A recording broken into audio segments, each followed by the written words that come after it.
మాత్రమే చిన్న సమిధలు ముందు పెట్టుకోండి. చిన్న సమిధలు చిన్న సమిధలు వేస్తే పుణ్యం రాకపోగా పొగొచ్చేస్తాడమ్మా. కాబట్టి మీరు సమిధల్ని చిన్న సమిధలు వినండి. ఫస్ట్ ఎలా చేయాలో చెప్తున్నాను నేను.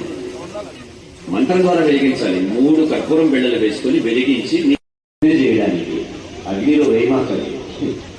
ఇది యజ్ఞం చేయడానికి ఏది ఎందుకు ఉపయోగిస్తామో ఇక్కడ నుంచి మీకు క్లియర్ గా చెప్తాము. ఆ 108వ కుండం వరకు కూడా కొంచెం అక్కడ మధ్యలో మీరు చెప్పేది వినకండి. ఇక్కడ నుంచి ఏం చెప్తున్నామో నేను చెప్తుంటే కార్యకర్తలు మీకు సహాయం చేస్తారు ఎలా చేయాలి. అగ్నిస్థాపన దయచేసి వినండి. అగ్నిస్థాపన మొదలవ్వగానే చాలా గందరగోళం అయిపోతుంది. ఎవరి ఫోటోలు వాళ్ళు తీసి దివ్య కానుక చూడండి. ఎగిరకుండికి ఎదురుగా ఉన్న వాళ్ళు ఒక్కళ్ళు, ఎగిరకుండికి ఎదురుగా ఉన్నవాడు